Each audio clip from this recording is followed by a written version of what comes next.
দর্শক আসসালামু আলাইকুম।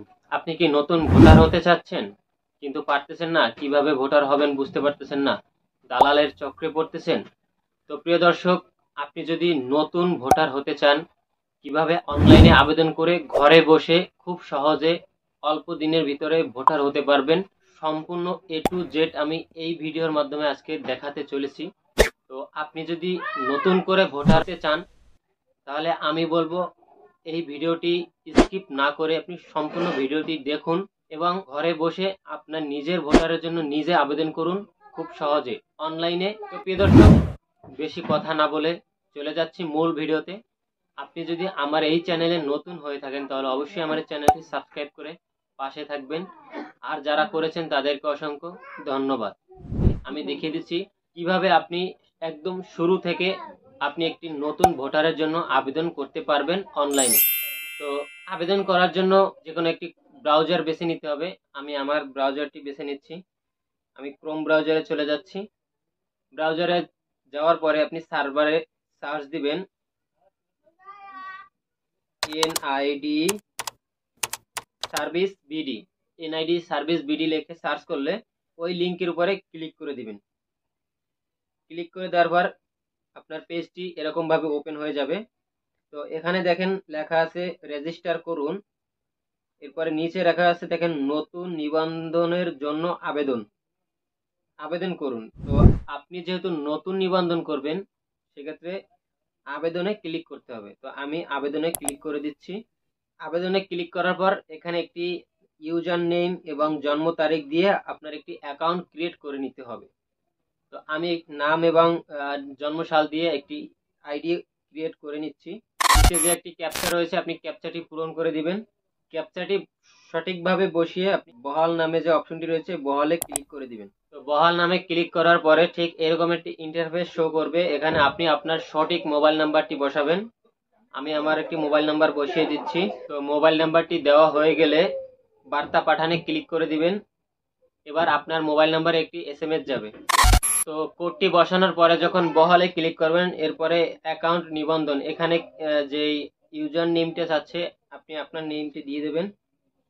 নামটা দেওয়ার পরে আপনি এখানে পাসওয়ার্ড বসিয়ে দিবেন। পাসওয়ার্ড সেটআপ করার পরে যখন বহালে ক্লিক করবেন আপনি চাইলে পাসওয়ার্ডটি সেভ করে রাখতে পারেন।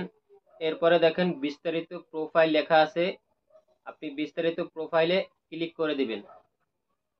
তো আমি বিস্তারিত প্রোফাইলে ক্লিক করে দিলাম। এরপরে হচ্ছে আপনার ব্যক্তিগত যে সকল তথ্য আছে সবগুলো আপনি এখানে সঠিকভাবে বসাবেন। তো এখানে দেখেন এডিট নামের যে অপশনটি রয়েছে, এই যে দেখেন এডিট নামের যে অপশনটি রয়েছে আপনি এডিট অপশনে ক্লিক করে দিবেন। এরপরে দেখেন আপনার সকল কিছু এখানে শো করবে। ঠিক আছে, আপনি যে ইউজার নেম পাসওয়ার্ড দিয়ে আপনি অ্যাকাউন্টটা লগ ইন করেছেন সেখানে আপনার নামটা শো করবে। এখানে ইংরেজিতে আপনার সেম নামটা কিন্তু শো করবে। তো অবশ্যই যখন অ্যাকাউন্টটি সেট আপ করবেন তখন আপনি ইউজার নেমটি সঠিক দিবেন। এরপরে দেখেন ব্যক্তিগত তথ্য, এখানে যদি ক্লিক করেন ব্যক্তিগত তথ্য রয়েছে, অন্যান্য তথ্য এবং ঠিকানা, এই তিনটা অপশন আপনাকে ফর্ম ফিল আপ করতে হবে। তো আমি যেহেতু ফর্ম ফিল আপ করে রেখেছি আপনাকে একটু দেখাতে চাই। আপনি এখানে আপনার নামটি বাংলা লিখবেন, এরপরে হচ্ছে ইংরেজি নামটি অটোমেটিক এখানে চলে আসবে। আপনার লিঙ্গটি সিলেক্ট করে দিবেন, এরপরে আপনার রক্তের গ্রুপটি সিলেক্ট করে দিবেন, আপনার জন্ম নিবন্ধনটা অবশ্যই এখানে নাম্বারটা সিলেক্ট করে দিবেন। এরপরে হচ্ছে আপনার জন্ম তারিখ এখানে অটোমেটিক শো করবে। এরপর হচ্ছে জন্মস্থান, আপনি কোন জেলার ভিতরে আপনার জন্মস্থান, আপনার জেলার নামটা এখানে সিলেক্ট করে দিবেন। এবার জাতীয়তা বাংলাদেশি, এটা অটোমেটিক এখানে শো করা থাকবে। এরপরে আপনার পিতামাতার তথ্য, আপনার পিতা যদি মৃত হয় সেক্ষেত্রে আপনি এই যে মৃত অপশনটা এখানে টিক মার্ক দিয়ে রেখে দেবেন, তাহলে আর এই ফর্মগুলো ফিল আপ করতে হবে না। আর যদি মৃত না হয় সেক্ষেত্রে আপনাকে পিতার নাম বাংলায়, পিতার নাম ইংলিশে, এনআইডি কার্ড অপশনাল না দিলেও হবে, সমস্যা নাই, পিতার ভোটার নম্বর না দিলেও সমস্যা নাই। এরপর হচ্ছে আপনার মাতার নাম সেম ভাবে, যদি আপনার মাতা মৃত্যু হয় তাহলে মৃত্যু, আর যদি জীবিত থাকে তাহলে সমস্ত ডিটেলস এখানে দিয়ে দেবেন। পিতামাতার আপনার আইডি কার্ড অনুযায়ী যেই নামটি রয়েছে সেই নামটি আপনি দিয়ে রাখবেন। এরপরে হচ্ছে ভাই বোনের তথ্য, এগুলো দিলেও হবে না দিলেও হবে, আপনাকে জাস্ট যেগুলো এই যে দেখেন আর রেড মার্ক একটা স্টার দেওয়া আছে, রেড কালার স্টার যেগুলো দেওয়া আছে এগুলো আপনাকে অবশ্যই ফর্ম ফিল আপ করতে হবে। এরপর হচ্ছে বৈবাহিক অবস্থা, আপনি যদি অবিবাহিত হন তাহলে অবিবাহিত। এরপরে হচ্ছে এগুলা সবগুলা আপনি এড়িয়ে যাবেন, অপশনাল যেগুলো না দিলেও চলবে। এরপরে আপনি পরবর্তীতে চলে যাবেন। এই যে উপরের দিকে দেখেন সবগুলো ফিল আপ করা হলে আপনি পরবর্তীতে ক্লিক করবেন। তো আমি পরবর্তীতে গেলাম। এরপর হচ্ছে ঠিকানা, আপনাকে ঠিকানাটা সম্পূর্ণ সঠিকভাবে দিতে হবে। অবস্থান, দেশের নাম, যেহেতু বাংলাদেশ সেক্ষেত্রে আমি বাংলাদেশের ইয়ে দিয়ে দেবো। ভোটার ঠিকানা, স্থায়ী বর্তমান, আপনি কোন ঠিকানায় বানাতে চান। আমি যেহেতু স্থায়ী বর্তমান আমার একই ঠিকানা, তো সেক্ষেত্রে আমি স্থায়ী ঠিকানাই করে দিব। বিভাগ, আপনার বিভাগটি আপনি সিলেক্ট করে দিবেন। জেলার নামটি আপনি দিয়ে দিবেন। এরপরে উপজেলা, তারপর হচ্ছে RMO, এটা হচ্ছে আপনি পল্লী পৌরসভা, আপনি কিসের ভিতরে বসবাস করতেছেন। যদি শহর হয় পৌরসভা, বা শহর এলাকা, অন্যান্য এলাকা, ক্যান্টনমেন্ট, সিটি কর্পোরেশন। আমি যেহেতু পল্লী গ্রাম, সেক্ষেত্রে আমি পল্লীটা সিলেক্ট করে দিব। এবার সিটি কর্পোরেশন অথবা পৌরসভা এটা দিলেও হবে, না দিলেও কোনো সমস্যা নেই। এরপর হচ্ছে ইউনিয়ন, আপনি আপনার ইউনিয়নটি সিলেক্ট করে দিবেন। আমি আমার ইউনিয়নটি দিয়ে দিলাম। এরপর হচ্ছে মৌজা, মানে আপনার গ্রাম, আমি আমার গ্রামটি দিয়ে দিলাম। এবার আবারও আপনি গ্রামটা সেমটাই সিলেক্ট করে দিবেন, চরহগলা বুনিয়া। বাসা হোল্ডিং নাম্বার বাংলায়, এটা আপনাকে বাংলায় ফিল আপ করতে হবে। হোল্ডিং নাম্বারটি দেওয়া হয়ে গেলে পোস্ট অফিস বাংলায় দিলেও পারেন, না দিলেও পারেন, আপনি দিয়ে দিবেন। আমি বলবো আপনি দিয়ে দিবেন, দিলে ভালো হবে। এবার স্থায়ী ঠিকানা, আপনি সেম ভাবে যদি দুইটা ঠিকানা একই হয় তাহলে আপনি সেম ভাবে সেম জিনিসটা এখানে দিয়ে দেবেন। আমার যেহেতু দুইটা এক, সেক্ষেত্রে আমি আবারও একই জিনিস এখানে বসিয়ে দিচ্ছি। ভোটার এলাকা, মানে আপনার কোন এলাকায় আপনি ভোটার হতে চান সেটা আপনি এখানে সিলেক্ট করে দিবেন। এবার আবারও আপনি সম্পূর্ণ সবগুলো ডিটেলস দেখবেন, দেখার পরে সব ঠিক থাকলে পরবর্তীতে ক্লিক করে দিবেন। এরপর হচ্ছে আপনার এই আবেদনটি করার জন্য কোনো কাগজপত্রের প্রয়োজন নেই, এটি শুধু অনলাইনে আপনি আবেদন করে আপনার ফর্ম ফিল আপটি অ্যাপ্লাই করে নিলেন।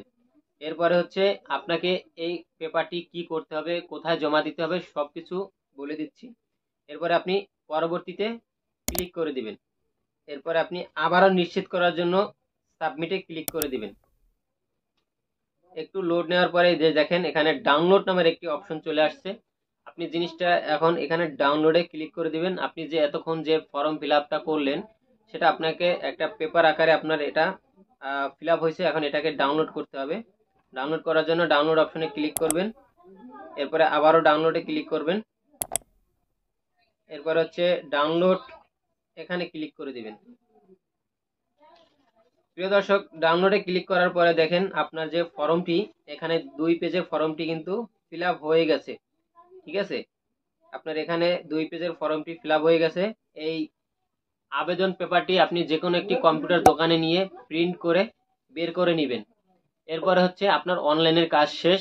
আপনি যখন কাগজটি বের করে নেবেন, নেওয়ার পরে আপনি এই কাগজের সাথে আপনার জন্ম নিবন্ধনের 1 কপি ফটোকপি, স্কুল সার্টিফিকেট যদি থাকে সেটার 1 কপি ফটোকপি, আর বাবা মায়ের ভোটার আইডি কার্ডের 2 কপি।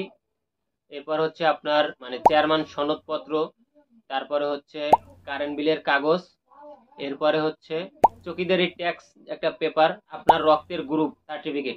আপনি যদি বিবাহিত হন তাহলে অবশ্যই আপনাকে কাবিননামা সেটি কিন্তু শো করাতে হবে। এরপরে এগুলো আপনি অ্যাডজাস্ট করে আপনি চলে যাবেন সরাসরি আপনার নির্বাচন কমিশনার অফিসে। পৌরসভা হোক বা মহল্লা হোক, সিটি কর্পোরেশন যেটা হোক, আপনার এলাকার যে পৌরসভা রয়েছে আপনি সেখানে চলে যাবেন। পৌরসভায় আপনার ভোটার আইডি কার্ডের যে কার্যালয়টি রয়েছে সেখানে যাবেন, যাওয়ার পরে সেটি জমা দিবেন। সবগুলো যাচাই বাছাই করবেন, ঠিক থাকলে আপনাকে ফিঙ্গারের একটা ডেট দিয়ে দিবে। আপনি সেখান থেকে ডেটটা নিয়ে আসবেন, আপনাকে একটি কাগজ দিয়ে দিবে। সেই ডেট অনুযায়ী আপনি আপনার নির্বাচন কমিশন অফিসে গিয়ে আপনি আপনার ফিঙ্গারপ্রিন্ট এবং ছবিগুলো দিয়ে আসবেন। 15 দিন কি 20 দিনের ভিতরে আপনি আপনার এনআইডি কার্ডটি অনলাইনে পেয়ে যাবেন, আপনার মোবাইল নম্বরে মেসেজ চলে আসবে। তো প্রিয় দর্শক, এই ছিল আপনার অনলাইনে কিভাবে ভোটার আইডি কার্ডের আবেদন করতে পারেন খুব সহজে। আশা করি আমি বোঝাতে পারছি। যদি আপনার কোথাও কোনো সমস্যা থাকে সেক্ষেত্রে আপনি আমাকে ইনবক্স করতে পারেন অথবা কমেন্ট বক্সে কমেন্ট করে বলতে পারেন, আমি জানানোর চেষ্টা করব।